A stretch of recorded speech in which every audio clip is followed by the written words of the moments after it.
Gengs, kalian gak akan percaya deh. Hari ini ondel-ondel pulang ngamen bukannya langsung tidur, malah ngegame bareng makhluk aneh kayak jeruk berotot. Belum selesai heran, dia ketemu katak ban yang bisa gelinding. Assalamualaikum teman-teman semua.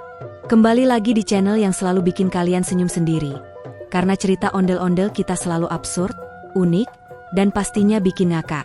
Sebelum kita mulai ceritanya, jangan lupa ya gengs, tekan tombol like, tulis komentar gokil kalian, dan klik subscribe biar nggak ketinggalan kisah-kisah ondel-ondel kita selanjutnya yang makin ajaib.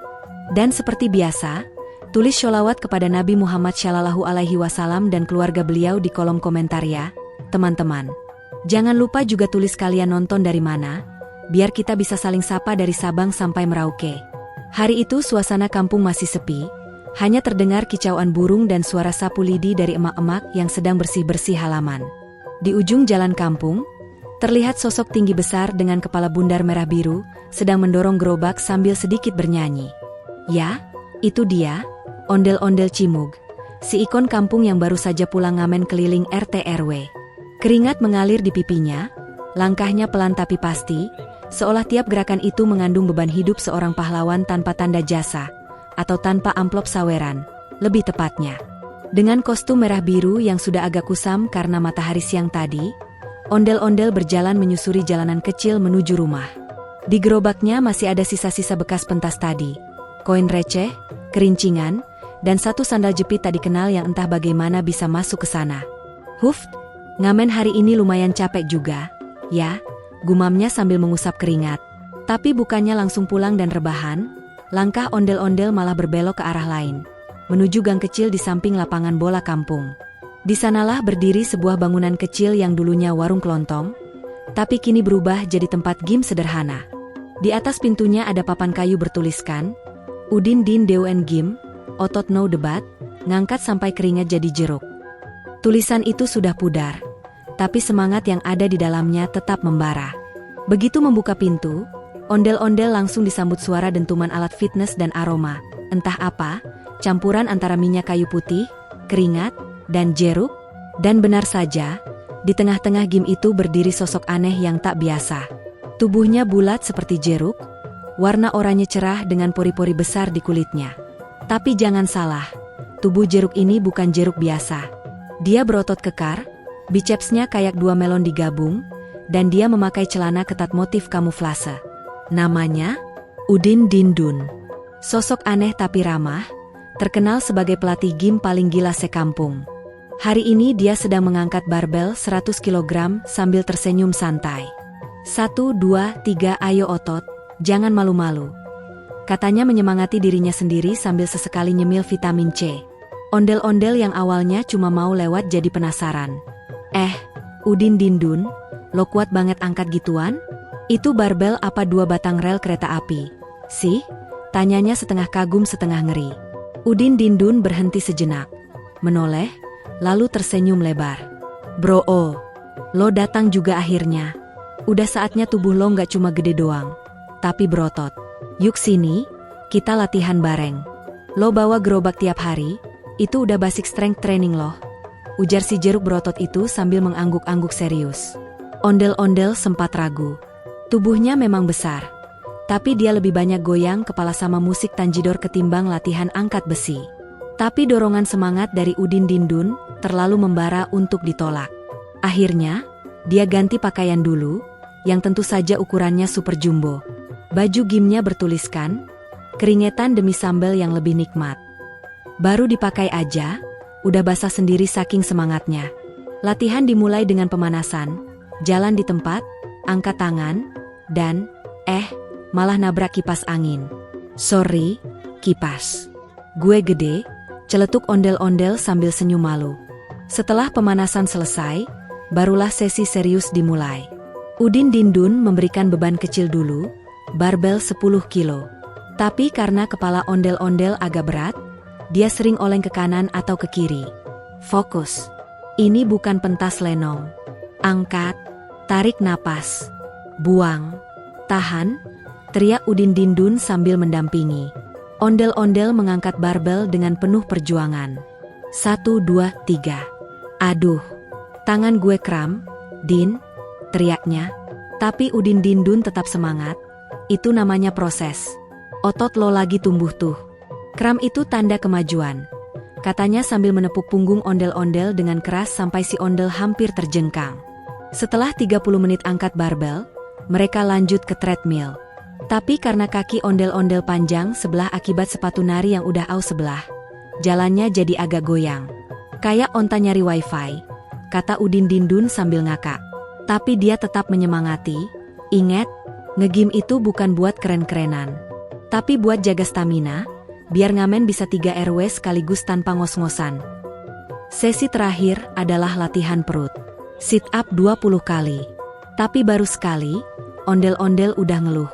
Perut gue bukan buat dilipat. Din, ini tempat taruh mix sama saweran. Tapi Udin Dindun tak menyerah. Gue percaya lo bisa. Lo punya potensi, Del. Bahkan kepala lo aja kuat goyang 2 jam nonstop. Masa sit up gak kuat? Akhirnya setelah 1 jam latihan keras, ondel-ondel jatuh terduduk di lantai. Nafas ngos-ngosan, baju basah kuyup, tapi senyumnya lebar. Gila, capek banget, tapi seru juga ya. Ternyata badan gue nggak cuma buat goyang tanjidor doang. Udin Dindun pun tersenyum bangga, lalu mengangkat sebotol jus jeruk protein dan memberikannya. Minum ini, vitamin C plus whey, khusus untuk lo. Ondel-ondel meminumnya pelan-pelan, rasanya asam manis dengan sentuhan cabai rawit, entah kenapa. Tapi efeknya langsung terasa. Dia lebih segar, lebih ringan, dan siap buat petualangan selanjutnya. Begitu keluar dari gym, dia ngelap keringat, angkat tangan tinggi ke langit, lalu berkata, "Dunia, ondel-ondel kini kuat." Lalu terdengar suara di kejauhan, tapi tetap belum bisa nyanyi falsetto. Ya, sambung Udin Dindun sambil ketawa. Dengan semangat baru dan otot yang mulai terbentuk, walau masih samar kayak sinyal HP di hutan, ondel-ondel pun melanjutkan perjalanan. Siapa sangka hari ini, dari ngamen dia malah jadi anggota gym. Hari yang tidak biasa, namun sangat luar biasa. Dan di belakangnya, terdengar suara barbel jatuh pelan, seolah ikut pamit dari sesi lucunan melelahkan ini. Selesai dari gym Udin Dindun, tubuh ondel-ondel Cimug terasa lebih ringan.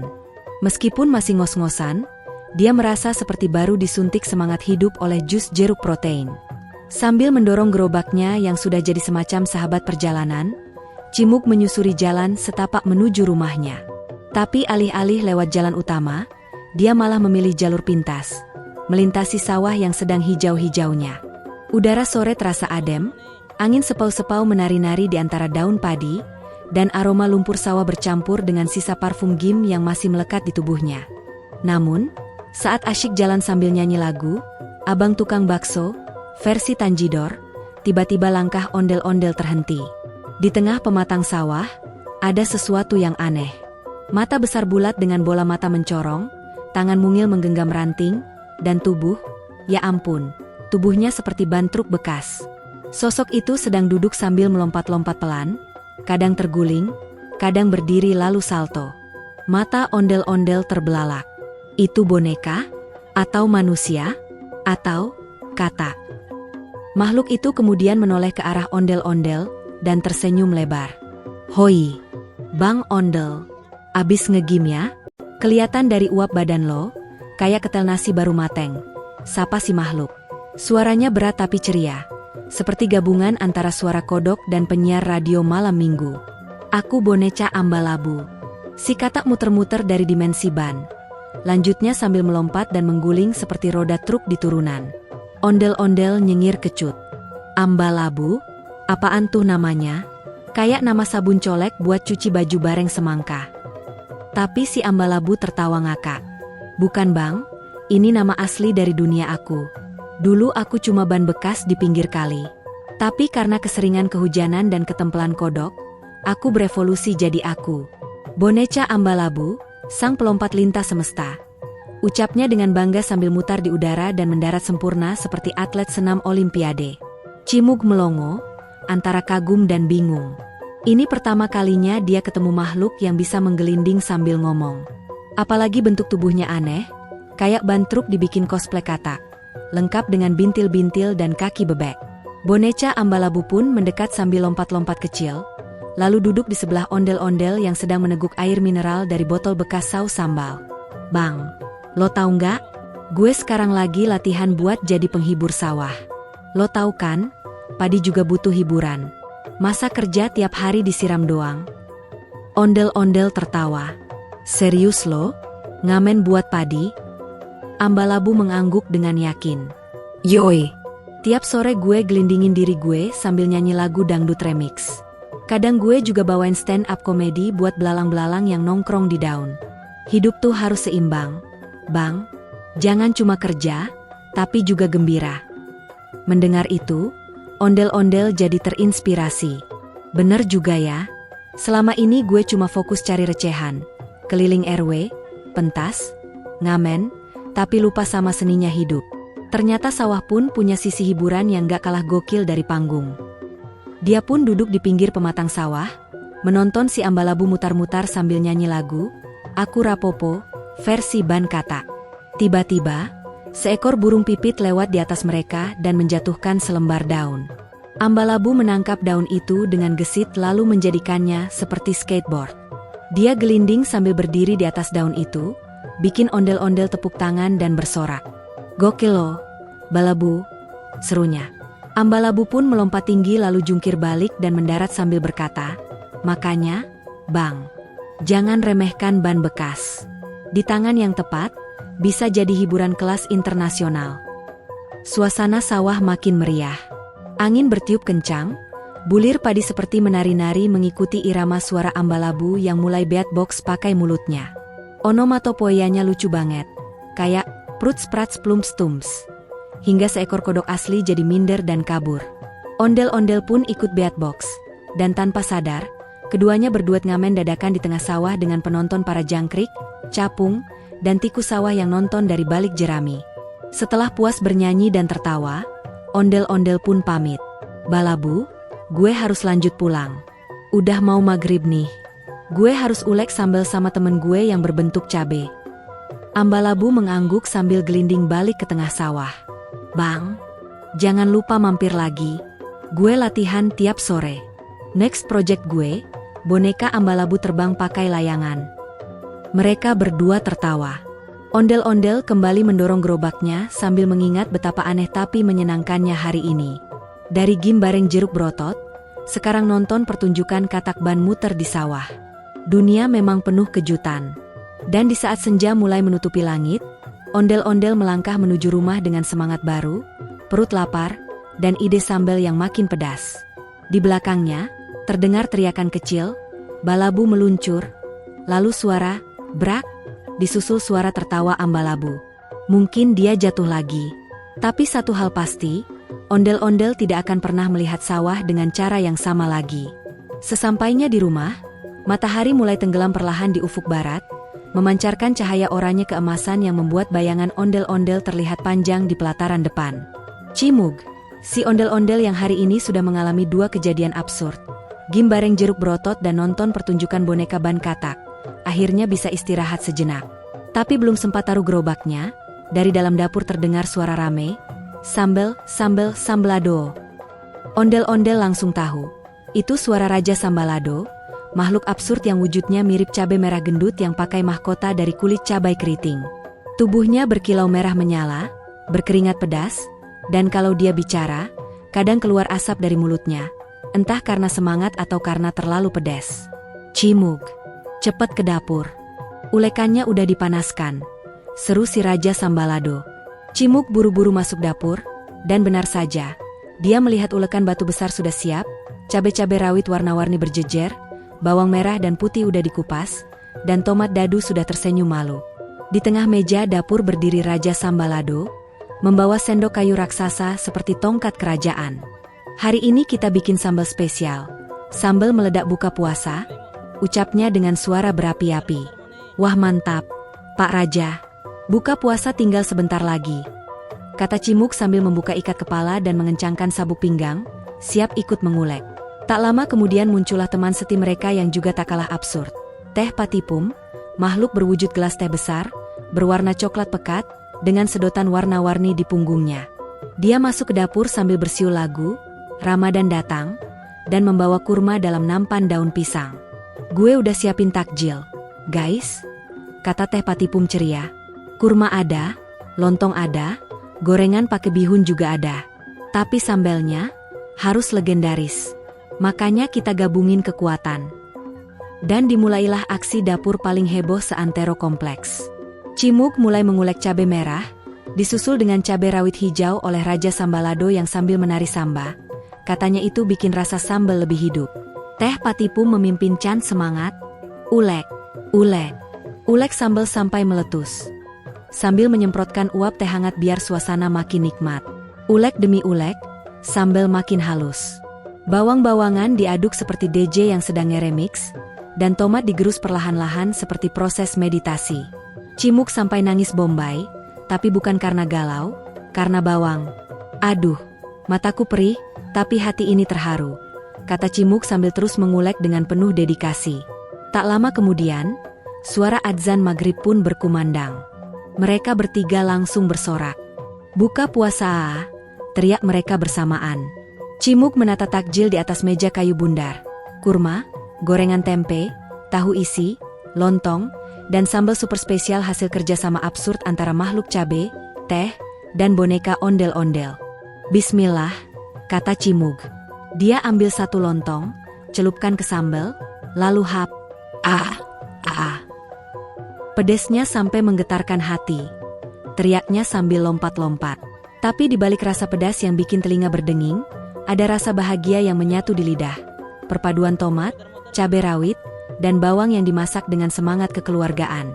Teh Patipum mengangkat dirinya sedikit, lalu menuangkan teh hangat dari punggungnya ke gelas kecil. "Minum ini dulu, bro, biar tenggorokan lo nggak terbakar kayak sumbu mercon," katanya. Cimug langsung menenggak dan langsung berkata, "Ah, seger. Kamu tuh ya, selalu tahu waktu yang tepat buat nyelametin orang." Sementara itu, Raja Sambalado berdiri di atas ulekan seperti orator besar.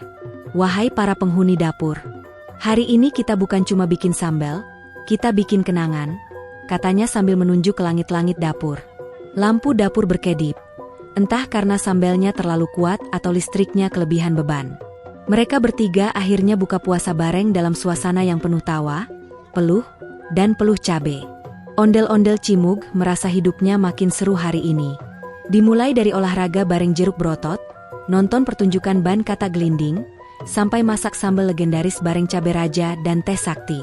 Ketika waktu berbuka hampir selesai dan makanan hampir habis, Teh Patipum bersandar di sudut dapur, sambil berkata, "Gue rasa kita perlu bikin restoran nih. Nama menunya, nasi kaget, sambal meletus, teh pingsan." Cimug langsung nyaut, dan nama restorannya, Warung Absurdita. Mereka semua ketawa sampai perut kram. Namun Cimug segera berdiri, membuka lemari kecil di pojok dapur dan mengambil peci. "Udah masuk waktu Isya nih, kita siap-siap ke masjid. Jangan sampai telat. Gue udah janji mau bareng sama si Duk-Duk buka," kata Cimug. Raja Sambalado dan Teh Patipum mengangguk paham. Perut kenyang, hati senang, dan semangat ibadah pun kembali naik. Tapi dalam hati kecil Cimug, dia merasa hari ini bukan hanya soal lucunya kejadian-kejadian, tapi soal bagaimana perbedaan dan keanehan bisa menyatu dalam satu ulekan sambal, satu tegukan teh, dan satu tawa bersama. Setelah puas berbuka dengan sambal legendaris, lontong penuh sejarah, dan teh hangat penuh makna, Cimug pun mengambil air wudhu di sumur kecil belakang rumah. Airnya sejuk, dan setiap cipratan wudhu seolah menghapus semua keanehan yang ia alami hari itu. Atau setidaknya, menenangkannya sedikit dari segala kegilaan dunia absurd. Cimug berdiri di depan cermin bambu kecil, mematut dirinya yang sudah rapi. Peci hitam polos sudah terpasang pas di kepala besar bonekanya, mukena lipat disiapkan di kantong kain, dan sarung motif Betawi klasik membalut tubuh kayunya. Ia tampak seperti ondel-ondel soleh sejati, siap melangkah ke masjid dengan penuh hikmat. Tapi sebelum keluar rumah, dari kejauhan terdengar suara, "Duk, deuge, deug-deug-dug," menggema seperti gema guntur di atas bukit. Cimug langsung tahu, itu pasti Duk-Duk buka, makhluk aneh yang menyerupai beduk masjid, berjalan dengan dua kaki kecil dari kayu, dan memikul pentungan besar di punggungnya seperti pedang samurai. Duk-Duk buka bukan cuma teman Cimug. Dia juga pembuka waktu buka, paling disegani di kampung mereka. Tak butuh waktu lama, Duk-Duk Buka muncul di depan gang rumah Cimug. Matanya bulat besar seperti stiker mata pada beduk Ramadan, dan mulutnya berbentuk celah kecil dari lapisan kulit beduk yang bisa bicara. Assalamualaikum, Gus Ondel. Ayo kita geber ke masjid. Waktunya tarawih dan tadarus malam ini. Serunya dengan gaya seperti pemandu sorak tapi lebih mantap. Cimug mengangguk semangat. Waalaikumsalam, beduk beu. Bismillah, yuk kita jalan. Tapi lo hati-hati ya, kemarin pentungan lo nyangkut di kabel listrik. Candanya sambil ketawa ngakak. Duk-Duk Buka tertawa juga. Yey bro, sekarang gue udah pasang GPS. Anti nyasar, anti nyetrum. Mereka berdua pun melangkah keluar. Jalan menuju masjid penuh dengan nuansa Ramadan yang hangat. Lampu hias warna-warni melambai dari pohon ke pohon. Anak-anak kecil berlarian sambil main petasan cabai, yang nyalanya lemes tapi suaranya mengejutkan. Dan ibu-ibu duduk di pinggir jalan sambil jualan kolak pisang dan gorengan sisa buka. Sepanjang perjalanan, Duk-Duk Buka terus memainkan pentungannya dengan irama khas. Duk-duk, duk-duk-duk-duk. Orang-orang yang mendengar langsung tahu bahwa waktunya berkumpul dan berangkat ke masjid. Beberapa anak kecil malah ikut barisan di belakang mereka, seperti rombongan marching band kecil dengan pemimpin beduk. Tiba-tiba di tengah jalan, mereka berpapasan dengan makhluk lain yang tak kalah aneh. Sajadah melayang, makhluk berbentuk sajadah besar, yang bisa melayang seperti permadani terbang. Dia lewat di atas mereka dengan santai. Woi Cimug, Duk-Duk, mau ikut nebeng? Gue lagi nyari spot buat sholat di atap masjid nih. Cimug ketawa. Gue jalan kaki aja deh. Takut kalau ikut lo, nyungsep di genteng rumah orang. Sajadah melayang melambai dan meluncur ke arah bulan. Momen itu membuat Cimug sedikit merenung. Luar biasa ya, Ramadan tuh selalu ngumpulin makhluk-makhluk aneh kayak kita, tapi bikin hati adem. Mereka sampai di masjid. Masjid ini unik, karena dibangun oleh campuran makhluk absurd dan warga kampung biasa. Menaranya terbuat dari botol bekas yang direkatkan dengan madu semut raksasa, dan pintu masuknya terbuat dari bambu yang bisa bersuara ketika disentuh. Assalamualaikum. Serius? Pintunya salam duluan? Di halaman masjid, anak-anak kecil lagi lomba adzan, dan Dewi Minyak Goreng, makhluk berwujud galon minyak bersayap, menyediakan minuman teh tarik buat para jamaah. Tarik dulu sebelum sholat, katanya dengan gaya centil tapi suci. Cimug dan Duk-Duk Buka segera mengambil tempat syaf. Cimug menggelar sajadahnya, yang tidak terbang, dan berdiri tegak. Duk-Duk Buka berdiri di sebelahnya dengan penuh kesungguhan. Tapi saat imam mengucap takbir, terdengar suara duk-duk-duk-duk dari perut Duk-Duk Buka. Sorry, itu suara asli, gue lagi nervous, bisiknya. Sholat berlangsung khusyuk. Meski beberapa kali harus menahan tawa saat Duk-Duk Buka lupa naruh pentungan dan malah tergeletak di tengah syaf. Seusai sholat, mereka lanjut tadarus.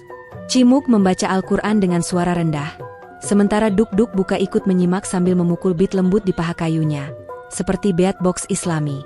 Malam itu ditutup dengan tausiah singkat dari Ustadz Kopiah Koplak, seorang ustadz yang selalu memakai kopiah setengah miring dan suka menyelipkan pantun dalam ceramah. Kalau sambal jangan kepedesan, kalau ibadah jangan malesan. Bulan Ramadan penuh berkah, mari kita isi dengan banyak ibadah, katanya, disambut dengan tawa dan tepuk tangan jamaah. Cimug pulang ke rumah malam itu dengan hati tenang, kepala ringan, dan semangat penuh. Hari yang diawali dengan dorong gerobak, ngegim bareng jeruk brotot, menyaksikan ban katak menggelinding, hingga masak sambal dan tarawih bareng beduk hidup. Semuanya seperti mimpi gila yang indah. Dan satu hal yang Cimug sadari betul, dalam kehidupan penuh keanehan dan kekonyolan, selama niatnya baik dan tujuannya benar, semua jadi bermakna.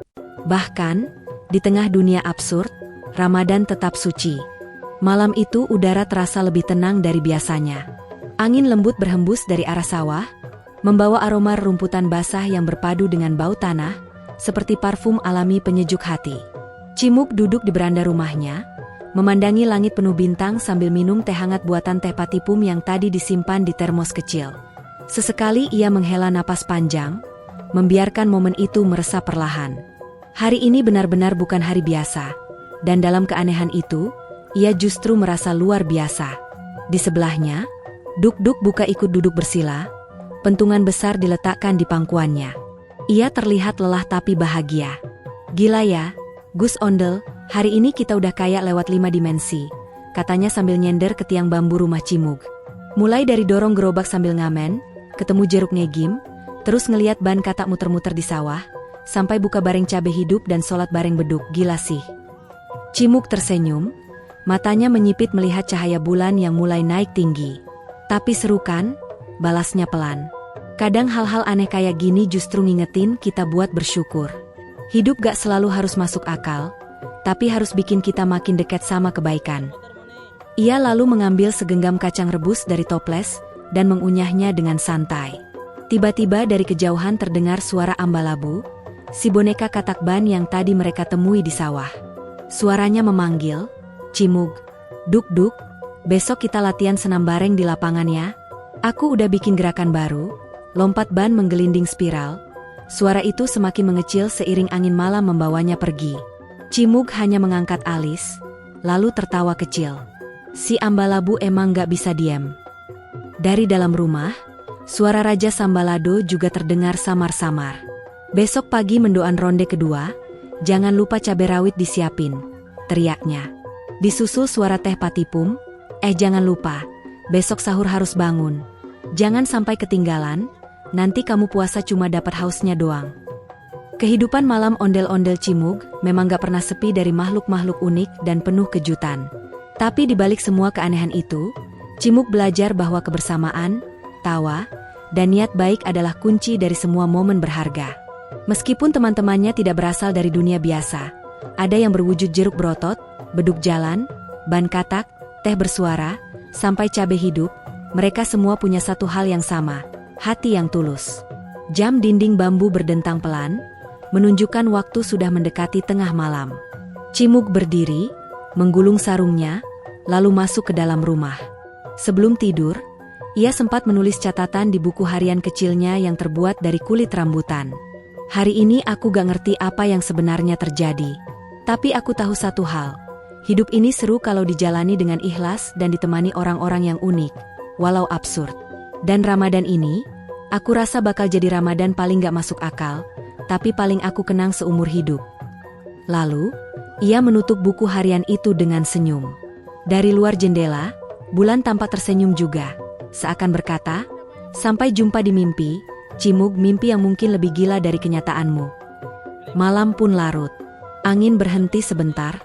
Kampung itu hening, sejenak damai dari segala kegaduhan absurd.